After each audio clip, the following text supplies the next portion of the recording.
김선도, 김홍도, 김국도, 김건도 목사님의 어머니 되시는 이숙녀 전도사님께서 80평생 살아계신 하나님과 동행해 오신 생생한 증언, 하늘의 밀이 땅에 떨어져 전해드릴게요.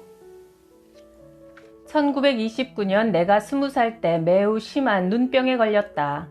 성한 눈으로도 살기 어려운 세상에 곤란이 이만저만이 아니었다. 30리 떨어진 농촌교회에서 마침 김익두 목사님이 신유 부흥회를 한다는 소식이 들려왔다. 열흘 동안 은혜를 사모하며 안수기도를 받고 나니 눈병이 깨끗이 나았다. 치유의 하나님 여호와 라파의 하나님은 과거나 지금이나 영원토록 살아계신 분임이 틀림없었다. 몇 년 후 웬일인지 다리가 아파왔다. 병원에 가서 진찰하니 뼈에 염증이 생겨 다리를 잘라야 한단다. 앞이 캄캄했다. 젊은 것이 다리를 자르고 어찌 살겠냐는 절망이 앞을 막아섰다. 뒤에는 애굽군사요 앞에는 홍해라. 내게 남은 길은 딱 하나, 하나님께 매달리는 기도뿐이었다. 새벽 기도를 기어서 나가 한없는 울음으로 기도했다. 하나님 아버지, 아버지의 권능으로 다리를 고쳐주시든지 아니면 내 영혼을 데려가소서. 선하시고 온전하신 아버지의 뜻대로 하옵소서. 그렇게 한 달을 기어다니며 교회에서 울었다. 한 달 만에 하나님의 치유하심이 일어났다. 질질 끌고 다니던 그 다리에 힘이 돌아와 걷게 되었다. 할렐루야, 하나님 감사합니다. 기도밖에는 드릴 것이 없는 저를 붙들어 주시니 하나님은 진정 살아계시나이다. 그 놀라운 은혜 안에 있다는 기쁨은 일확천금을 얻은들 비할 수 없는 것이었다. 그 사건 이후로 나는 확연히 알게 되었다. 믿음의 사람은 육신과 물질로 사는 것이 아니라 기도하여 응답받고 살아계신 하나님을 만나는 영의 감격으로 사는 것임을 말이다. 어느 날 친정어머니가 온몸이 부어 일어나질 못하시는데 의사들은 가망이 없다고 진단했다. 나는 누워 계신 어머니 곁에서 밤새도록 간호하며 금식하며 사생결단의 기도를 시작했다. 어느 날 기도하다가 피곤해 지쳐 깜빡 졸았는데 기이한 꿈을 꾸었다. 천정에 환한 빛이 나타나더니 베드로 선생님이라는 하얀 노인이 내려와서 어머니 손을 잡고 손가락 넷을 꼽았다. 병인, 정묘, 무진, 기사 이렇게 4년은 걱정 말라고 하시고는 사라졌다.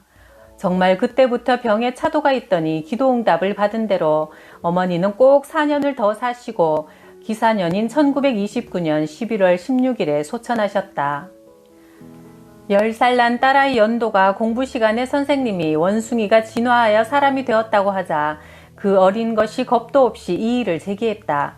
선생님, 원숭이가 사람이 되었으면 지금도 원숭이가 사람이 되고 있어야 하지 않아요? 하나님께서 흙으로 사람의 형상을 만드시고 생기를 불어넣어 주셔서 사람이 창조된 것이 맞아요. 말문이 막힌 선생님은 연도가 주일날 교회에 가면 학교로 오라고 불렀다. 그러나 연도는 가지 않고 예배를 드렸는데 이튿날 월요일에 학교에 가면 앞에 나가서 자아 비판을 해야 했다. 여러분, 우리가 밥을 안 먹으면 굶어 죽는 것처럼 예수를 안 믿으면 영혼이 말라 죽어요. 그러면 이 다음에 지옥으로 가게 돼요. 이래도 저래도 안 되니 선생님이 벌 청소를 시켰다. 추운 겨울날 손이 얼어터져 피를 흘리면서도 날마다 변소 청소를 했다. 그런데 하루는 그렇게 일 잘하고 공부 잘하던 연도가 갑자기 머리가 아프다며 토악질을 했다. 병원에 데리고 갔더니 뇌염이라며 약도 없단다. 4일째 되는 날 아이가 기절을 했다가 잠시 후 깨어나더니 이런다. 어머니, 나 오늘 천당 가요. 그러니까 엄마도 예수 믿는 것처럼 하지 말고 똑똑히 믿으세요. 그 말이 비수처럼 가슴을 헤집는다. 아빠, 우리 천당에 가서 만나요. 그 말을 남기고 밤 2시에 그리도 사랑하던 주님 품에 안겼다. 외할머니는 내게 신앙의 길을 가르쳐 주시고 누구보다 사랑해 주셨는데 내 나이 16때 하루는 마침 내가 외가에 가 있을 때 식구들을 다 불러 모으셨다. 그리고는 내가 내일 천당으로 간다 하시더니 다음날 아침 목욕하시고 옷을 갈아입고 저녁때가 가까워오니 빨리 저녁들 지어 먹고 임종을 준비하라고 재촉하셨다. 그리고 정말 그날 밤 자는 듯이 고요하게 소천하셨다. 1923년 12월 30일 83세셨는데 그때까지 안경도 없이 성경을 잘 보실 만큼 정정하셨다. 예수님 잘 믿은 분의 깨끗한 죽음을 본 느낌이라 슬픈 중에서도 마음 한구석이 훈훈했다. 이런 일들을 겪어보니 정말 사람이 살고 죽는 것은 하나님의 손에 달린 것임을 나는 확신하게 되었다. 1942년 남편과 친한 우 선생은 일본 와세다 대학을 나와서 식산은행에 있었는데 당시 조선인으로서는 최고급 생활을 하던 분이다. 그런데 폐병 7년에 가산을 탕진하고 피를 토하며 기절하는 지경에 이르렀다. 우리 부부가 그 환자 부부와 함께 둘러앉아 찬송을 몇 시간이 지나도록 부르니 갑자기 부인의 눈동자가 변하기 시작했다. 그 부인의 입에서 나는 우 선생을 짝사랑하다 죽은 귀신이다 라는 말과 울음이 터져나오면서 밖으로 뛰어나가는데 그러기를 여러 날 하더니 마침내 그 부인이 미치고 말았다. 그녀는 보통학교 선생이었는데 학교를 사표내게 되었고 남편의 폐병과 부인의 마귀병이 겹쳐 그 집은 초주검이 되었다. 나는 담대한 마음으로 우 선생에게 권했다. 우 선생님, 하나님께 결사적으로 매달리세요. 남의 기도만으로는 되지 않습니다. 하나님 앞에 겸손하게 병을 고쳐주시든지 내 생명을 걷어가시든지 하라고 부르짖으세요. 이분들은 걷지 못해 가마를 타고 영변에 있는 기도원으로 가면서 하나님께서 살려주시면 돌아오고 아니면 그곳에 묻히겠다는 각오로 떠났다. 뒤에 남은 우리도 열심히 기도했다. 그런데 2달 후 부부가 모두 깨끗이 나아서 가마 타고 간 이들이 자기 발로 걸어서 돌아왔다. 이들은 하나님께서 살려주실 때는 하나님의 일을 하라고 하신 것이라며 남편이 평양으로 나가 신학을 하고 목사가 되었다. 이분이 우상필 목사님으로 제주도와 광주 전방교회에서 열심히 목회하셨다. 특히 병자를 붙들고 기도하면 신유의 은사가 놀랍게 일어나곤 했다. 이분들은 딸 하나를 두었는데 나중에 약학 박사로 홍은동에서 약방을 했다. 다 망해가던 집안이 이토록 놀랍게 회복된 것은 참 신기한 일이었고 불가능이 없이 역사하시는 하나님의 능력을 직접 볼 수 있는 사건이었다. 우리 시아버지는 구한국 시대 평북 정주군 옥천면에서 좌수를 지냈다. 시어머니는 독실한 교인이었는데 예수 믿는다고 핍박을 많이 받았다. 남편이 양반 집안에서 여자가 이 무슨 해괴한 일이냐며 머리를 깎아 못 나가게 해도 수건을 쓰고 주일 예배에 빠지지 않았다. 하루는 토요일이 되었는데 시아버지가 내일도 교회 갈 거요? 하고 물었다. 시어머니가 대답이 없자 그 시절 남자들의 전매 특허인 밥상 내던지기가 뒤따랐다. 시어머니는 아무 말 없이 흩어진 그릇과 음식을 주섬주섬 주워서 부엌으로 들어갔는데 부엌에서 뭔가 중얼중얼하는 소리가 들려왔다. 시아버지 생각에 틀림없이 나를 욕하고 있겠지 하고 귀를 기울여 들어보니 부뚜막에 엎드려 울면서 사랑하는 내 남편 회개하고 예수 믿고 구원받게 해달라면서 기도하는 소리를 듣고 있자니 그 순간 성령이 역사하셨다. 시아버지는 저렇게 나한테 핍박받으면서도 오히려 핍박하는 나를 위해 복을 비는 기도를 하게 하는 예수라면 나도 그 예수를 믿어야 하지 않겠느냐고 회심하게 되었다. 여보, 나도 내일부터 교회에 나가보겠소. 다음 날인 주일날 아침 시아버지는 관을 쓰고 도복을 차려입고 긴 담뱃대까지 든 채 예배당으로 갔는데 목사님이 반갑게 뛰어나와 맞아주시고 설교와 모든 예배 순서가 은혜롭게 끝났다. 예배가 끝난 후 시아버지가 목사님께 물었다. 나 같은 사람도 예수 믿을 수 있나요? 무슨 말씀이십니까? 예수님께서는 수고하고 무거운 짐진 자들은 누구든지 다 내게로 오라고 하셨습니다. 그날로 시아버지는 담뱃대를 뚝 꺾어버리고 열심히 주의를 지켰다. 마침내 시아버지는 평양신학교에 입학하여 고향 곽산에다 교회를 잘 짓고 전도사 일을 하면서 남녀공학의 보통학교인 일신사립학교를 세워 열심히 주의 일에 힘쓰시다가 1923년 성탄절을 기쁘게 지내고 일주일 뒤 소천하셨다. 이 어른의 목회가 나중에 많은 목회자를 배출한 우리 집안의 첫 열매였다.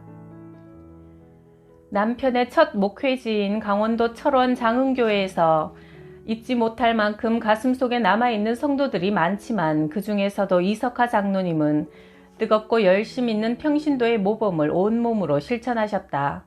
새벽같이 일어나 교회종을 치고 전도사님 방이 추울까봐 불을 떼시고 변소 청소까지 기꺼이 도맡아 하셨다.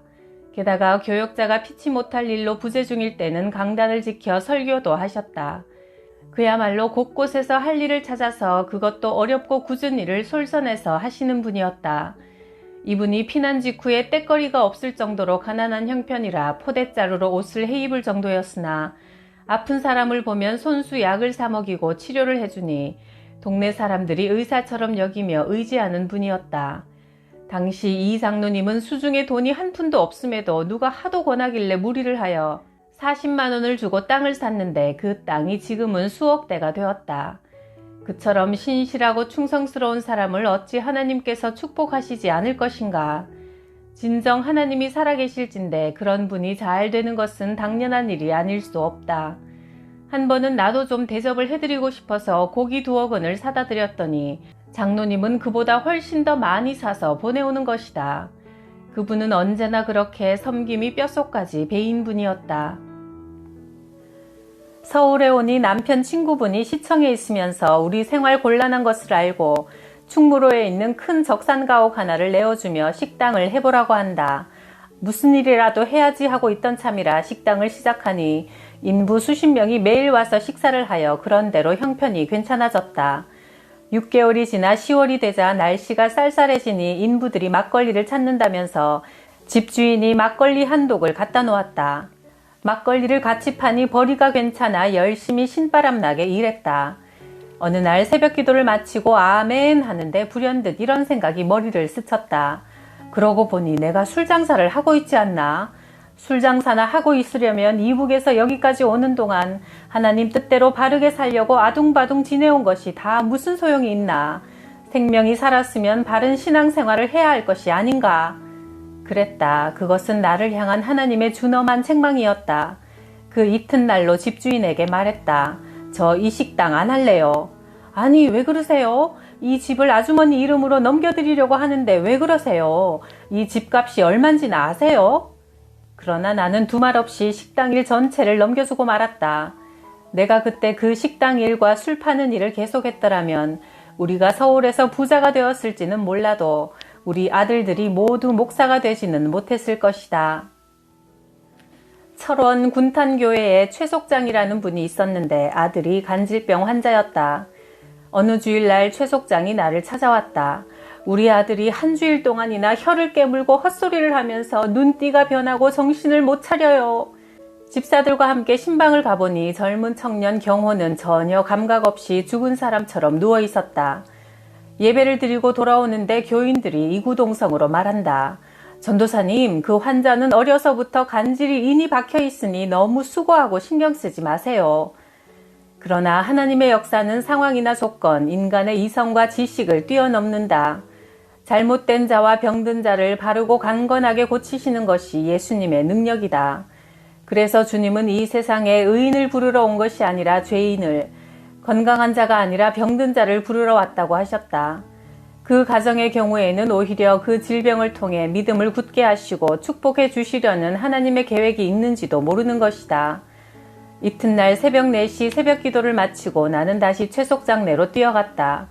경호는 여전히 눈을 뻔히 뜨고 늘어져서 조금도 차도가 없었다.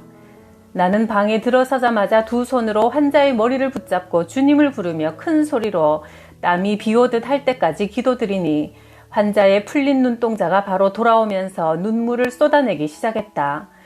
우리는 찬송을 소리 높여 함께 불렀다. 경호는 일어나 옷을 달라고 하며 갈아입고는 통곡을 하면서 온 가족의 잘못을 회개한다. 그 어머니는 교회를 나오면서도 남의 고무신이나 훔쳐다 신고 11조도 안 하고 아버지는 교회도 안 나가며 담배만 피운다고 제발 이제 우리 좀 신앙생활 바로 해보자며 울면서 말한다.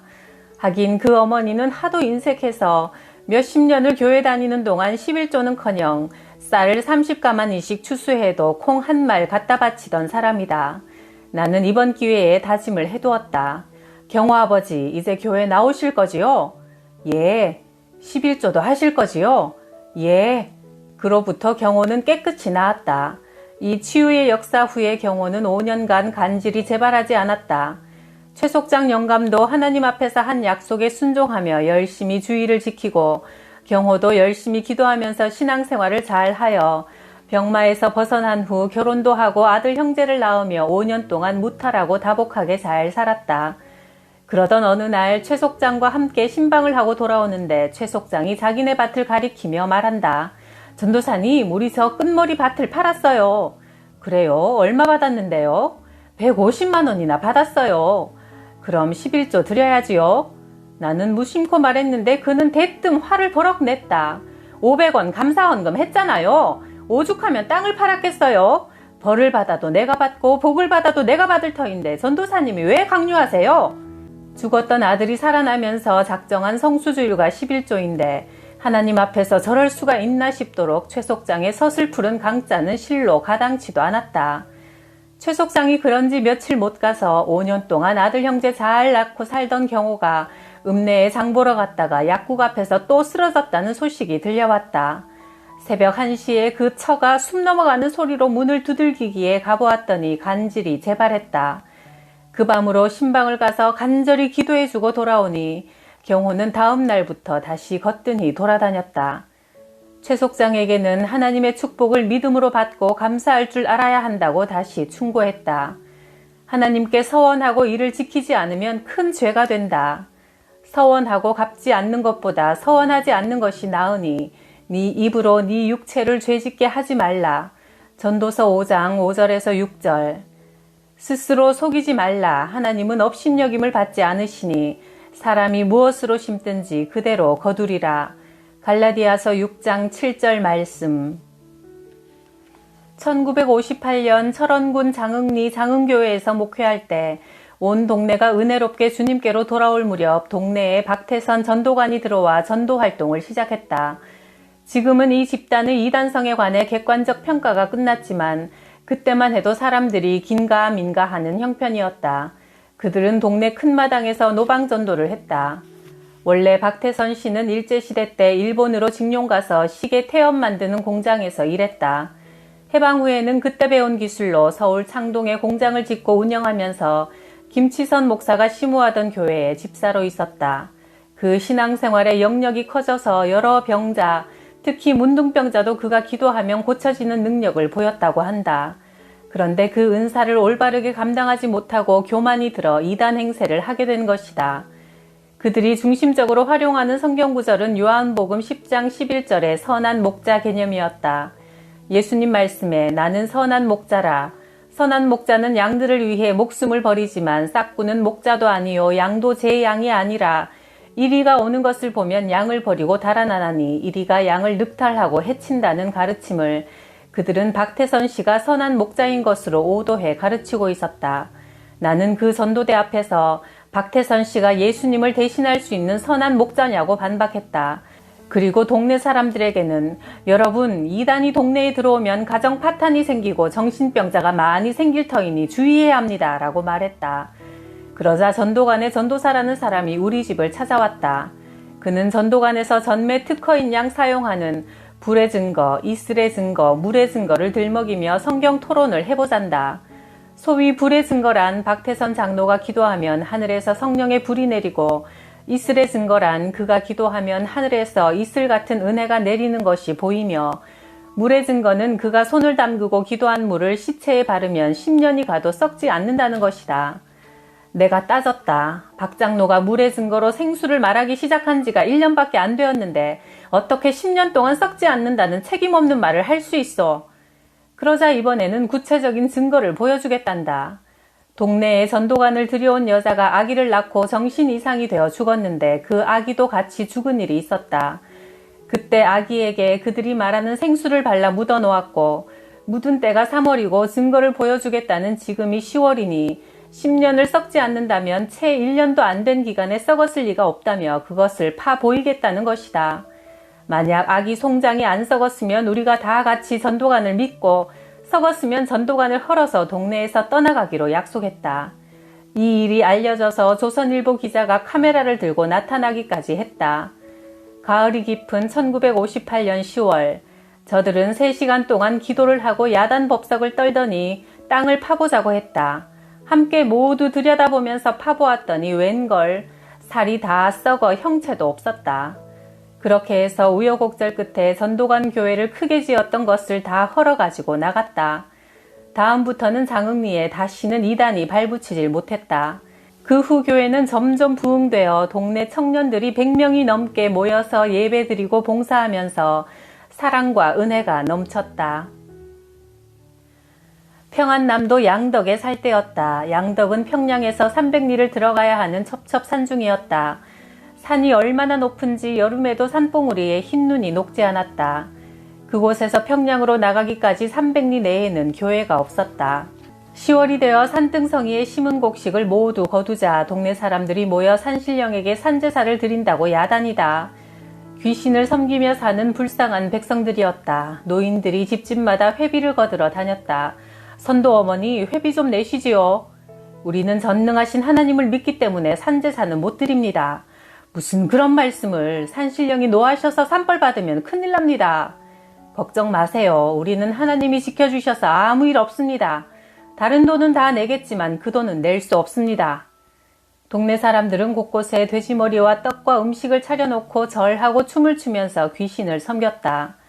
그 무렵 장남이던 6살 선도가 급성 폐렴에 걸리고 말았다. 열이 펄펄 나면서 얼굴이 벌겋게 되고 눈이 하얗게 뒤집힌다. 먼 곳에서 가까스로 왕진을 온 일본인 의사가 그대로 두면 오늘 밤을 넘기지 못한다고 선고했다. 동네 노인들과 남편 친구들이 둘러앉아 아이를 들여다보며 말했다. 쯔쯔, 선도애미가 고집을 부려 산제사를 안 하더니만 아들을 죽이는구나. 지금이라도 무당을 불러다 묵구리를 해서 산신의 노염을 풀어야 해. 선도야, 네 생명은 하나님께서 책임져 주실 것이다. 하고 나는 그 길로 도깨비불이 왔다 갔다 한다는 산등성이로 뛰어 올라가 하나님께 대성통곡으로 기도드렸다. 아들을 하나님보다 더 사랑한 죄를 용서하시고 설령 이 아이를 잃더라도 하나님을 배신하지 않게 하여 주옵소서. 주님만 의지합니다. 우리 선도의 생명을 주님 손에 맡깁니다. 이 일로 예수님을 놓치지 않게 하여 주시옵소서. 통회와 자복으로 몇 시간을 기도하고 내려와 의사가 떠나면서 한번 해보라던 겨자찜질을 아이에게 해주었다.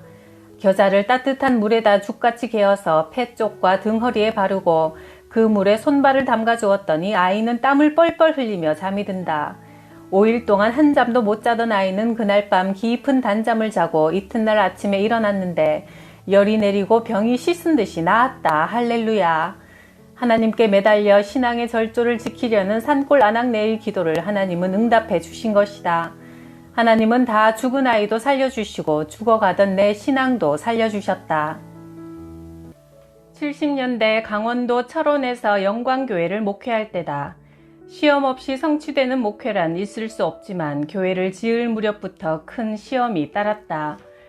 동네에 교회 짓는 것을 방대하는 핍박자가 나서는데 참으로 어이없고 기가 막히게도 그는 이전에 전도사까지 하던 사람이었다.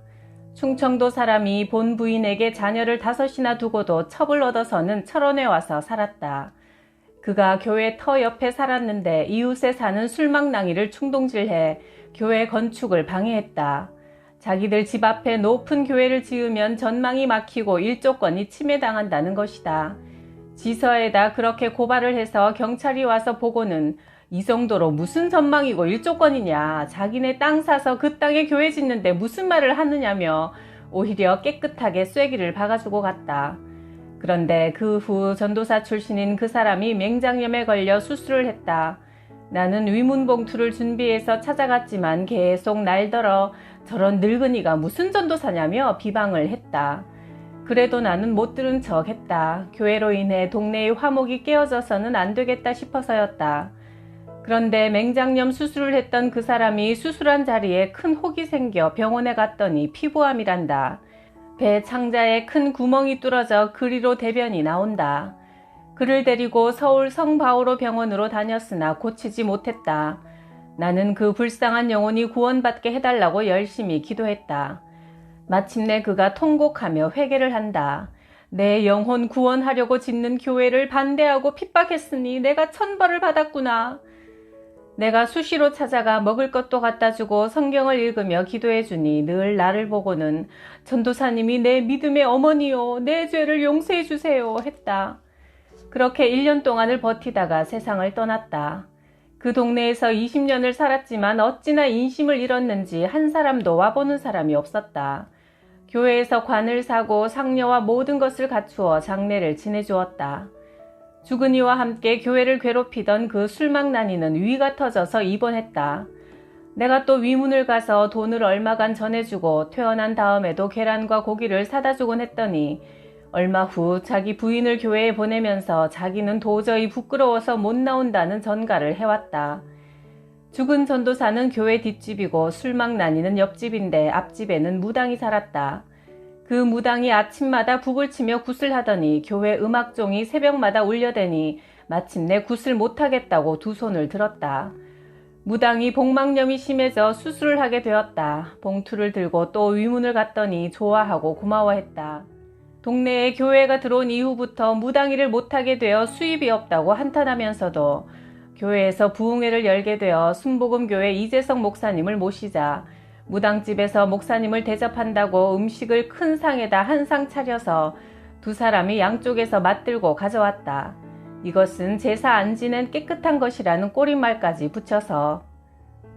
동네에 한 불쌍한 떠돌이 노인이 있었는데 마땅히 있을 곳이 없어 교회에서 집을 하나 얻어주어 보살폈고 중풍이 들어 혼자 누워 지내는 노인도 온 교인들이 김장도 담아주고 조석으로 식사도 챙겨주고 이가 바글바글한 옷을 한 보따리씩 가져다가 서로 모여 빨아주곤 해서 영광교회 집사들은 온 동네에서 안 믿는 사람들에게도 칭찬과 존경을 받게 되었다. 교회가 이웃의 굳은 일을 모른 채 하고 성도들끼리만 모여 찬송 부르고 예배만 드린다면 바리새인과 다를 바 없고 안 믿는 사람들에게 교회가 인정받을 수 없는 것이다. 동네에 고아 청년 하나가 있었다. 6.25 때 양친을 다 잃어 형수 손에서 자라면서 성격이 개차반이 되어 거칠었다. 동네 싸움은 혼자 도맡아 했고 다른 청년들에게 매를 맞는 것도 도맡아 맞았다. 술을 먹으면 길가에 토하고 쓰러져 자는데 개가 다가가서 얼굴을 핥아도 알지 못했다. 동네 노인들이 그것을 보고 저것도 인생이냐 하고 혀를 차며 손가락질을 했다. 그런데 이 청년이 교회에 나와서 열심히 신앙생활을 하기 시작하더니 그 삶이 변했다. 하나님의 영이 역사하기 시작하면 변하지 않을 것이 없다.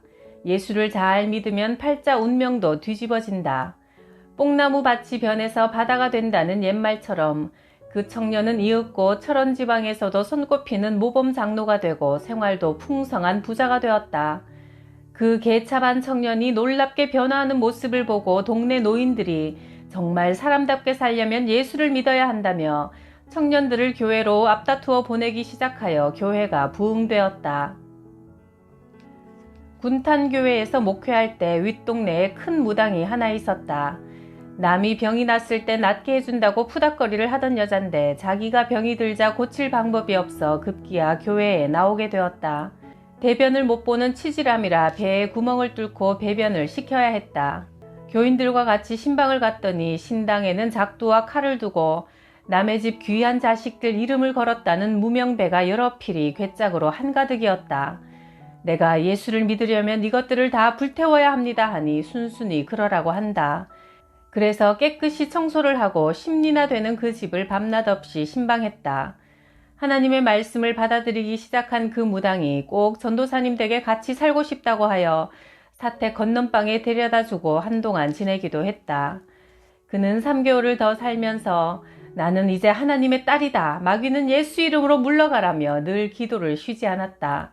그동안 열심히 신앙생활하며 천국 소망을 가지고 있었으니 한평생 마귀에게 매여 비참하게 살았으나 요단강을 건너서는 천성문으로 들어가는 복을 누렸다. 그 불쌍한 한 영혼을 죽음 앞에서 구원하시는 하나님의 사랑을 주위에 있던 모든 자들이 함께 실감하고 체험할 수 있었다. 그 후로 미신을 섬기던 그 가정의 온 가족이 다 교회에 나와 구원을 받았다. 내 고향 평안북도 선천 석화동에 세워진 사랑방 교회가 차츰 성장하면서 동네에서는 안 믿는 사람이 마귀가 들리면 꼭 교회로 데리고 왔다. 그러면 온 교인이 모여 합심으로 기도하면서 마귀를 쫓아내는데 그 무렵 내가 성령에 사로잡혀 얼마나 담대했던지 믿는 자의 표적은 귀신을 쫓아내며 하는 말씀을 붙잡고 강하게 기도하면 성령이 불같이 역사하여 마귀를 꼼짝 못하게 함을 느낄 수 있었다. 먼 친척 최명순에게 무당 귀신이 내렸다. 그녀는 집안의 별별 귀신을 다 들여다놓고 섬기게 되었는데 임신을 해서 아이 낳을 때가 되었지만 아이를 낳지 못하자 무당 귀신의 지시대로 일주일 내내 친척 집으로 돌아다니다가 간신히 몸은 풀었지만 산모는 육신을 제대로 쓰지 못하는 반병신이 되었다. 우리가 찾아가서 기도를 해주고 예수 믿자고 권면했다. 환자가 누워있는 방에는 마귀를 섬기는 촛대와 울긋불긋한 헝겊과 부적이 여기저기 널려 있었다. 가련한 영혼이 사망길을 헤매고 있는 모습이 바로 거기 있었다. 우리는 찬송을 부르고 기도했다. 그녀는 들으면서 하염없이 눈물을 흘렸다. 자주 신방하고 기도하고 간호하는 중에 쓰지 못하던 몸이 회복되어 교회에 걸어서 나오게 되었다.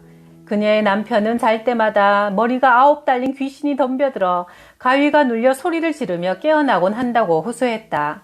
우리는 함께 기도하면서 여호수아 1장 9절을 읽어주었다. 마음을 강하게 하고 담대히 하라. 두려워 말며 놀라지 말라. 네가 어디로 가든지 네 하나님 여호와가 너와 함께 함이라. 이렇게 2해가 흐르자 그녀는 대단한 변화를 보이기 시작했다. 얼마나 열심히 신앙생활을 하는지 동네 사람들이 전에는 마귀에 미치더니 이제는 예수에 미쳤다고 뒷말을 할 정도였다. 그녀는 집사 직분을 받아 주일마다 가마솥에 밥을 지어 교인들을 대접했고 늘 베풀어도 궁핍함 없이 넉넉한 생활을 하게 되니 사람들은 이를 두고 예수 잘 믿는 축복이라고 부러워했다. 나이 60에 이르러 그녀가 소천하자 최명순 씨가 밥이 모자라는 것이 아니라 명이 모자란다고 사람들이 모두 애통해했다. 그러면서 300호 마을 남면 석화동이 모두 예수를 믿게 되고 교회는 더욱 크게 부흥되어 마침내 동네에 큰 교회가 세워졌다. 동네에 아주 별스런 노인이 한 분 있었다. 술을 좋아해서 술만 취하면 집안이 시끄럽고 온 동네가 다 불안했다. 그런데 그분이 교회를 나오기 시작하더니 열심을 내서 낮 예배, 밤 예배 빠지질 않았다. 그 댁에 신방을 가니 터줏가리 신장이 모셔져 있고 그 앞에 공양미가 진설돼 있었다. 나는 집에 계시던 할머니에게 단호하게 말했다. 올바르게 예수 믿고 복을 받으려면 이런 것들을 다 태워버려야 합니다. 그리고는 내 손으로 그것을 몽땅 태워버리고 거기 받쳐져 있던 쌀은 떡을 해먹기로 했다. 그날 밤 그 할머니 꿈에 신기한 장면이 벌어졌다. 새까만 수건을 머리에 쓴 군인 수십 명이 대문으로 쳐들어오는 바람에 무서워서 떨고 있는데 흰 옷을 입은 한 분이 마루에 서서 손을 한번 흔드니까 그 쫄병들이 순식간에 도망가더란다. 내가 말했다. 이제 마귀 쫄병들이 다 도망갔으니 예수님을 잘 섬겨야 합니다. 권면했고 온 아들 며느리 가족이 다 열심히 교회에 나오게 되었다.